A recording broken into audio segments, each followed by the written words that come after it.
नमस्कार। मैं अपने यूट्यूब चैनल में आप सभी का स्वागत करती हूं। देवी गीत अच्छा लगेगा तो लाइक कीजिएगा, नए मेरे चैनल पर तो सब्सक्राइब कीजिएगा और कमेंट में बताइएगा कैसा लगा मेरा गीत। प्लीज़ आप लोग सपोर्ट जरूर कीजिएगा मुझे। मोरो पिछुआरवा मैया मामा के बगिया हो कि आरिये आरिये ना। मोरो पिछुआरिया मैया मामा के बगिया हो कि आरिये आरिये ना। मैया मोरी निमिया के पेरावा हो कि आरिये आरिये ना। मैया मोरे निमिया के पेरावा हो कि आरिये आरिये ना। मामा के डढ़िया बैठी बोलेली कोइलरिया हो कि जाग मैया ना। मामा के डढ़िया बैठी बोलेली कोइलरिया हो कि जाग मैया ना।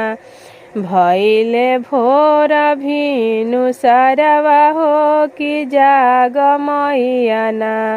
भैले भोर भिनु सरवा हो कि जाग मैया ना।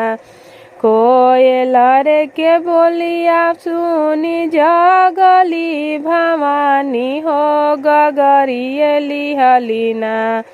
कोयल रे के बोलिया सुनी जगली भवानी हो गगरिये लिहलेना। मैया पनिया के जाली हो गगरिये लिहलेना। मैया पनिए के जाली हो गगरिये लिहलेना। भरी गगरिया मैया धइलिया रवा हो कि जो है लगलिना। भरी गगरवा मैया धइलिया रवा हो कि जो है लगलिना। मैया मालिनी के बटिया हो कि जो है लगलिना। मैया मालिनी के बटिया हो कि जो है लगलिना। ओही रहिया आवत रहे मालिया के बेटावा हो उठाई रे देहुना। ओही रहिया आवत रहे मालिया के बेटावा हो उठाई रे देहुना। माली हमरो गगरिया हो उठाई रे देहुना। माली हमरो गगरिया हो उठाई रे देहुना। जब हम उठाइब मैया तोहरी गगरिया हो कि काई रे देबुना। जब हम उठाइब मैया तोहरी गगरिया हो कि काई रे देबुना। मैया गगरी के उठैया हो कि काई रे देबुना। मैया गगरी के उठैया हो कि काई रे देबुना। तोहरा के देबो मालियन धन सोनमा हो कि रनिया तोहरो ना।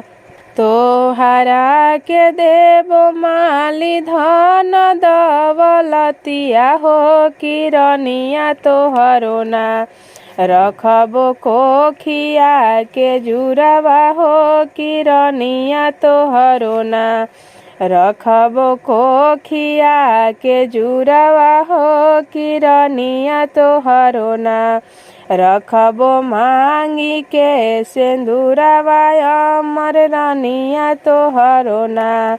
रखबो मांगी के सिंदूरवा अमर रनिया तोहरो ना। मोरो पिछुआरिया मैया मामा के बगिया हो कि आरिये आरिये ना। मैया मोरी निमिया के पेरावा हो कि आरिये आरिये ना। मैया मोरी निमिया के पेरावा हो कि आरिये आरिये ना।